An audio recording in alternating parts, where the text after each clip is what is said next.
Hello बच्चों अगर हम हार्ड वर्क के साथ साथ स्मार्ट वर्क भी करते हैं तो कम एफर्ट में नीट बायोलॉजी के अंदर मैक्सिमम मार्क्स ला सकते हैं। बच्चों मैं आज आपको बताता हूं कि एनसीईआरटी बायोलॉजी पढ़ने का बेस्ट तरीका क्या है। बच्चों आप जो एनसीईआरटी पढ़ते हो ओरिजिनल एनसीईआरटी, तो उसमें क्या है, यही सारा इंफॉर्मेशन है, लेकिन उस इंफॉर्मेशन को पैराग्राफ के फॉर्म में लिखा है। कहां पे कौन सा कॉन्सेप्ट खत्म हो जाता है, कहां पे नया कॉन्सेप्ट शुरू हो जाता है, बच्चे को पता ही नहीं चलता। ये बुक मैं आपको पीडीएफ जो दिखा रहा हूं, ये है सिंपल एनसीईआरटी। इसके अंदर एनसीईआरटी का एक एक लाइन, एक एक वर्ड इंक्लूडेड है। कई बार बच्चों के दिमाग में रहता है कि एनसीईआरटी की लाइनें, वर्ड एज इट इज होने चाहिए। बिल्कुल एज इट इज है। तो फिर नया क्या है? नया ये है बच्चों, एनसीईआरटी में जो जानकारी पैराग्राफ में है, इसमें पॉइंट्स में अरेंज है। इससे याद रखना आसान रहता है। अब एनसीईआरटी में एक लाइन लिखी, special neural centre in medulla oblongata can moderate cardiac function. उस स्पेशल न्यूरल सेंटर का नाम क्या है? ब्रैकेट में लिख दिया कार्डियक सेंटर, उसका नाम कार्डियक सेंटर है। इट मीन्स एनसीईआरटी लाइनों में जो हिडन मीनिंग होते हैं ब्रैकेट में, उनको एक्सप्लेन कर रखा है। जो डिफिकल्ट वर्ड होते हैं जिसके मीनिंग तुम्हें नहीं पता, ब्रैकेट में उसका सिंपल मीनिंग लिखा है। यानी एनसीईआरटी का वही वर्ड वही लाइन भी है, साथ में जो एडिशनल चीजें हैं वो ब्रैकेट में है। एनसीईआरटी कंटेंट के साथ कोई छेड़छाड़ नहीं है, बस उसको सीक्वेंस में अरेंज किया है, पॉइंट्स सब पॉइंट में अरेंज किया है, जो जो चीजें उसमें हिडन है ब्रैकेट में उसको एक्सप्लेन किया है। इससे अंडरस्टैंडिंग हमारी बन जाती है। कुछ चीजें क्या एनसीईआरटी छुपा लेता है जो हमें अंडरस्टैंडिंग के लिए चाहिए होती हैं, उन अलग पॉइंट्स को अलग से रेड कलर में लिखा है।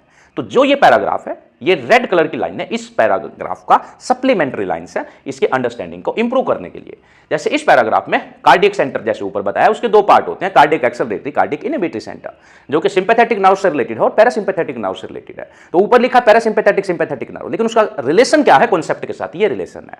इसी प्रकार से आप देखेंगे बुक के अंदर बहुत सारे एचडी इमेजेस दिखाए गए हैं, और इन एचडी इमेजेस से क्या होता है, हमारी इमेजिनेशन हो जाती है, कॉन्सेप्ट की याद रखना आसान हो जाता है। जो एडिशनल डिजीज है वो अलग से रेड कलर में दिखाए हैं। इट मींस एनसीईआरटी की एक एक लाइन, एक एक वर्ड ब्लैक लाइन में point wise, additional point red colour में, सारे एचडी इमेजेस इस बुक के अंदर है कॉन्सेप्ट से रिलेटेड। इसके अलावा जो भी एनसीईआरटी का इमेज है वो भी बुक के अंदर ऐसे इंक्लूड किया गया। देखो एनसीईआरटी का इमेज है, हर एक एनसीईआरटी का इमेज इसमें है, नीचे उसका नंबर लिखा है। बट एनसीईआरटी इमेज से हमारी सारी अंडरस्टैंडिंग इंप्रूव नहीं होती, तो फर्दर इंक्रीज करने के लिए आपकी अंडरस्टैंडिंग को इस प्रकार के फ्लो चार्ट दिखाए गए हैं।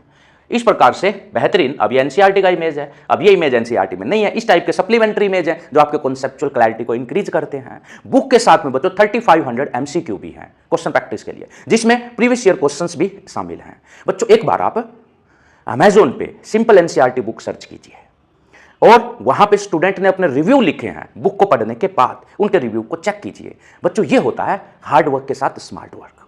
तो थोड़ा स्मार्ट बनिए, एनसीईआरटी को सिंपल एनसीईआरटी से पढ़िए। 100% NCERT cover, additional information cover, conceptual clarity होगी, डिफिकल्ट वर्ड का मीनिंग आपको पता चल जाएगा, एचडी इमेजेस आपको बहुत सारे देखने को मिल जाएंगे। तो दोस्तों इस तरीके से हम नीट बायोलॉजी में मैक्सिमम मार्क्स ला सकते हैं, और इस तरीके से हम अपनी एनसीईआरटी को आसानी से याद और समझ सकते हैं। Thank you very much.